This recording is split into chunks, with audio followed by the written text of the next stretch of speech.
সংসার সুখী হয় রমণীর গুণে। এই কথাটা কি আদৌ সত্যি? কই এতদিন সংসার করার পর আমার তো এই কথাটা মনে হলো না। সংসার সুখী শুধুমাত্র একজন রমণীর গুণেই কি হয়, তা বলবো আজ আমি এই ভিডিওতে। হ্যালো বন্ধুরা, কেমন সবাই? জানি সবাই ভালো আছো আর আমরাও ভালো আছি। চলে এলাম আরও একটা নতুন ভিডিও নিয়ে।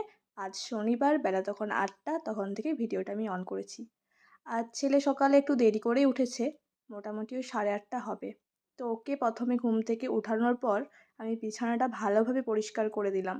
তারপর সোজা চলে এসেছি নিচে। নিচে এসে অনেকগুলো সবজি কাটার ছিল, যেগুলো মা রান্না করবে। তার জন্য আমি সবজিগুলো ভাবলাম আগে কেটে দিই, তারপর ওকে খাওয়াবো। তবে আজ খাওয়ানো একটু অন্য কিছু দেব। মানে ওকে প্রতিদিন সকালে উঠে মিল্ক পাউডারই খাওয়াই, তবে আজকের পাউডারটা একটু অন্য। তবে ও যখন ছোট ছিল, মানে একেবারেই ছোট ছিল, তখন ওকে আমি অন্য পাউডার খাওয়াতাম। প্রথমে খাওয়াতাম এমএমএস গোল্ড, তারপর খাইয়েছিলাম এমএস। আর তারপরে এখন যেটা খাওয়াচ্ছিলাম সেটা হচ্ছে ডেক্সট্রোলিক হাইকেল। তো তোমার দাদাভাই বললো এটা একটা নতুন পেয়েছি, তো এটা খাইয়ে দেখো কেমন খেতে লাগবে। যদি খেতে পছন্দ করে বা ওর শরীরে শ্যুট করে তাহলে এটাও খাওয়াবে। তার জন্য তো দাদাভাই আনার পরও আমি এটা আজকে ফার্স্ট খাওয়ালাম।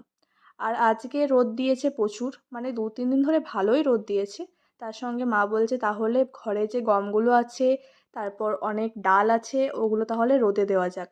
আর তার সঙ্গে আমাদের পাশের বাড়ির জেঠিমাও অনেক কিছু শুকোতে দিয়ে দিয়েছে, কারণ আমাদের এ মাসে খুব বড় একটা পুজো আছে আমাদের গ্রামে। তার জন্য আগে থেকেই, 1 মাস আগে থেকেই আমাদের সব বাগাবাগি, ঘর বাগানো সব কিছুই শুরু করে ফেলি। তো তার জন্য ভাবছি রোদের যেগুলো রোদের জিনিস, মানে দেওয়ার জিনিস, সেগুলো ভাবছি আগে কমপ্লিট করে নেবে যতটা রোদ পাওয়া যায়। তবে 2 দিন ছাড়া এখন যা বৃষ্টি পড়ছে, সে তো আর বলার নয়।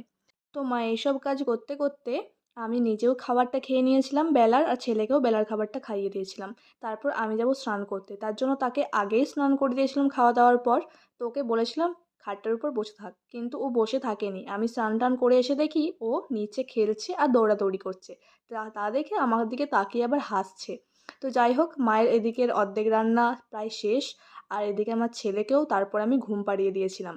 তো ঘুম থেকে উঠে যাওয়ার পর ছেলে আবার যাবে ওই দিকে, মানে মাটির বাড়ির দিকে, কারণ ওর এই বাড়িতে, মানে এই রুম দিকে একদমই ওর থাকতে মন যায় না। শুধু মনে হয় যে বাইরে বেরিয়ে খেলবো। আর ছেলে এদিকে ঘুম থেকে উঠতে প্রায় দুপুর করে ফেলেছে। আর তার সাথে সাথে আমিও ওর সাথে ঘুমিয়ে পড়েছিলাম, প্রায় 1 ঘন্টার মতো আমিও ঘুমিয়ে দিয়েছি। তো আমাদের ঘুম থেকে উঠতে প্রায় 1:45 বেজে গেছে। তারপর চলে এসেছি দুজন মিলে খেতে, কারণ বাবার মায়ের তখন খাওয়া হয়ে গিয়েছিল।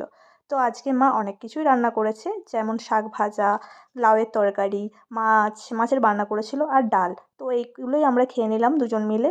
তারপরে চলে এসেছি উপরে, কারণ এরপর ও আর দুপুরে ঘুমাবে না, এরপর আমাকেও নাচাবে আর নিজেও নাচবে। তো আমি আমার একটা